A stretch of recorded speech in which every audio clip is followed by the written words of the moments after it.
नमस्कार। लोकसभा चुनाव अब अपने मुहाने पर है। दिल्ली के महामुकाबले में 25 तारीख यानी कि आज के दिन यहां प्रदेश में इंडिया गठबंधन के तहत कांग्रेस आम आदमी पार्टी मिलकर चुनाव लड़ रही है। वहीं भाजपा 2019 में जीती सभी 7 सीटों पर फिर जीतने के प्रयास में जुटी है, लेकिन इस बार कुछ मौसम बदला है। इसलिए चर्चा इस बात को लेकर है कि पहली बार कांग्रेस और आप पार्टी गठबंधन के तहत सीटों का बंटवारा कर अपने अपने प्रत्याशी मैदान में उतारे गए हैं। लेकिन अरविंद केजरीवाल जमानत पर तो बाहर आ गए, लेकिन स्वाति मालीवाल मामले से उनको कितना नुकसान होगा यह भी चर्चाओं में बना हुआ है। ऐसे में आइए जानते हैं दिल्ली की 7 सीटों में क्या है सियासी समीकरण और किस सीट पर किसका पलड़ा है भारी और कौन है कमजोर और कौन है मजबूत।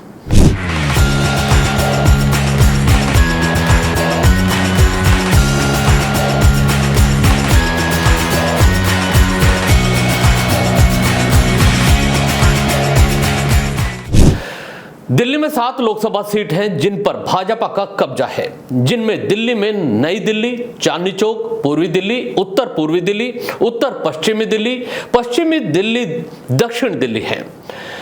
इंडिया गठबंधन के तहत आम आदमी पार्टी 4 पर और कांग्रेस 3 सीटों पर चुनाव लड़ रही है। आम आदमी पार्टी के साथ आने से कांग्रेस को बल मिला है। ऐसे में दोनों पार्टियां बीजेपी को कड़ी टक्कर देती हुई नजर आ रही हैं। हालांकि इस बार बीजेपी ने केवल उत्तर पूर्वी सीट को छोड़कर दिल्ली की सारी सीटों पर प्रत्याशी को बदल दिया है, जिसमें कई नए चेहरों को भी मौका दिया गया है। सबसे पहले बात करते हैं उत्तर पश्चिम दिल्ली लोकसभा सीट की, जो अनुसूचित जाति के लिए आरक्षित है। इंडिया गठबंधन के तहत यह टिकट कांग्रेस के खाते में आई है। पार्टी ने पूर्व सांसद उदित राज को कैंडिडेट बनाया है। वहीं बीजेपी ने इस बार योगेंद्र चांदोलिया को टिकट दिया है।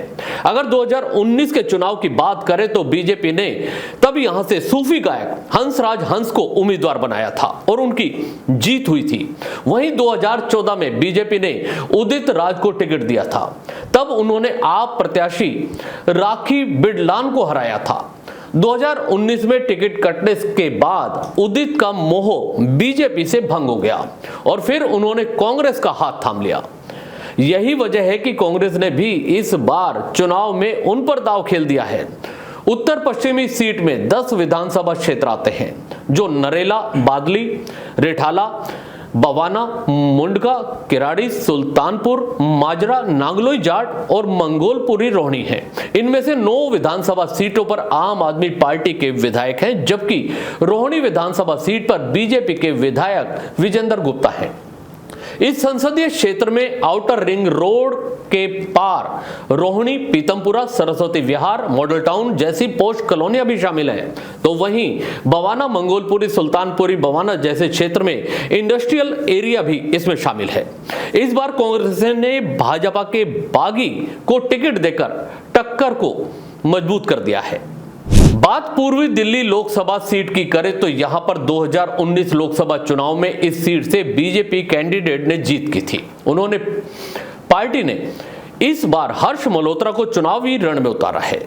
वह पूर्वी दिल्ली से निगम पार्षद 2015 में दिल्ली के मेयर भी रह चुके हैं। वहीं आम आदमी पार्टी ने हर्ष मल्होत्रा के खिलाफ कोंडली से विधायक रहे कुलदीप कुमार को चुनावी रण में उतार दिया है।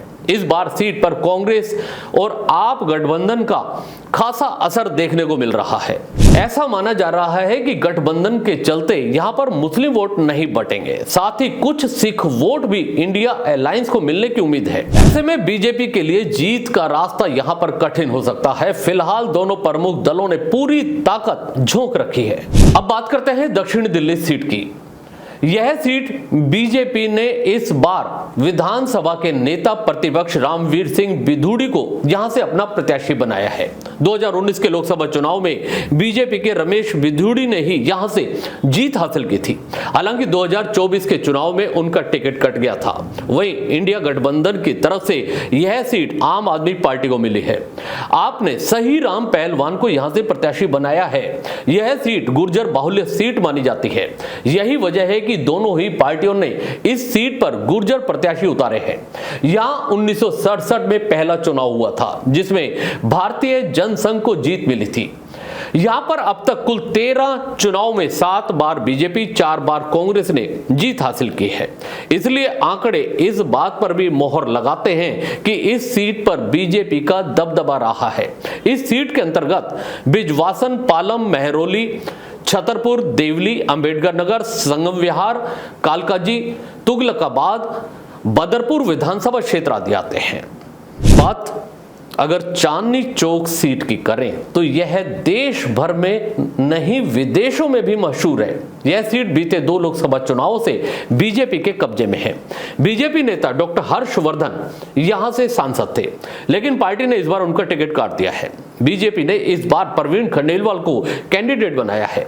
बीजेपी प्रत्याशी प्रवीण खंडेलवाल व्यापारियों के सबसे बड़े संगठन कन्फेडरेशन ऑफ इंडिया ट्रेडर्स के महासचिव हैं।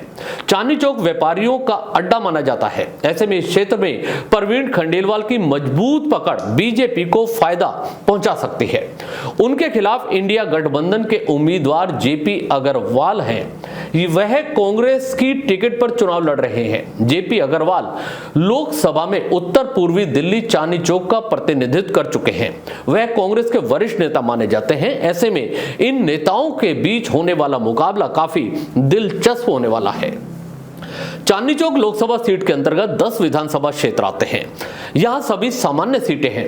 इस लोकसभा सीट में 20.34% मुसलमान हैं, वहीं 21.14% अनुसूचित जाति के लोग रहते हैं। पश्चिमी दिल्ली लोकसभा सीट पर पूर्वांचली वोटर्स का बड़ी संख्या में यहां तादाद है। 2019 के चुनाव में यहां से बीजेपी प्रत्याशी परवेश साहेब सिंह वर्मा जीते थे। हालांकि बीजेपी ने इस बार अपना प्रत्याशी बदल दिया है। पार्टी ने परवेश वर्मा का टिकट काटकर महिला प्रत्याशी कमलजीत सहरावत को यहां से टिकट दिया है। वहीं आम आदमी पार्टी ने पूर्वांचल से ताल्लुक रखने वाले पूर्व सांसद महाबल मिश्रा को कैंडिडेट बनाया है। इस सीट पर उनकी पहले से मजबूत पकड़ बताई जाती है। महाबल मिश्रा बिहार से आते हैं। पश्चिम दिल्ली में बड़ी संख्या में बिहार के लोग भी रहते हैं। ऐसे में इस सीट पर दोनों पार्टियों ने वोटरों को साधने के लिए अलग अलग दांव खेले हैं। इस बार मुकाबला कांटे का होगा। इस लोकसभा क्षेत्र में 10 विधानसभा आती हैं। इसमें जनकपुरी, तिलकनगर, सुभाष नगर, राजौरी गार्डन, मध्यपुर, हरिनगर, उत्तम नगर, द्वारका, नजफगढ़, विकासपुरी शामिल है। इन सभी 10 विधानसभा सीटों पर आम आदमी के विधायक हैं। बात नई दिल्ली विधानसभा की करें तो भाजपा ने इस बार नई दिल्ली लोकसभा सीट से बीजेपी की बांसुरी स्वराज को टिकट दिया है।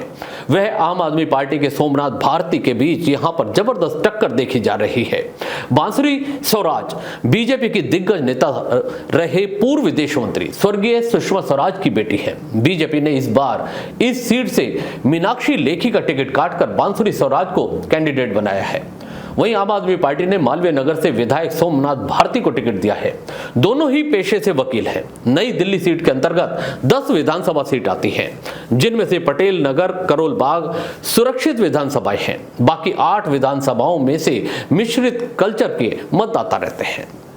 बात अब करेंगे उत्तर पूर्वी दिल्ली की।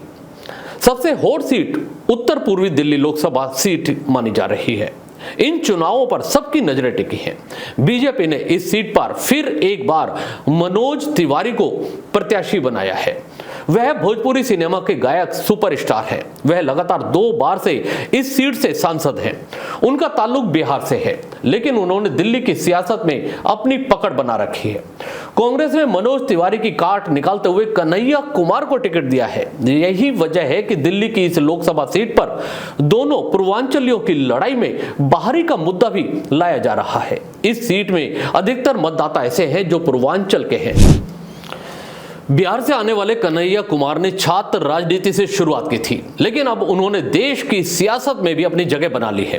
राहुल गांधी को उन पर पूरा भरोसा है कि वह इस बार चुनाव में मनोज तिवारी के खिलाफ अच्छा परिणाम ला सकते हैं। ये थे दिल्ली की 10 लोकसभा सीटों का समीकरण। इंतजार करेंगे 4 जून का। देखते हैं किसके सर पर सजने वाला है जीत का ताज। इस खबर में इतना ही। दीजिए इजाजत। नमस्कार। चैनल को भी सब्सक्राइब जरूर कीजिएगा।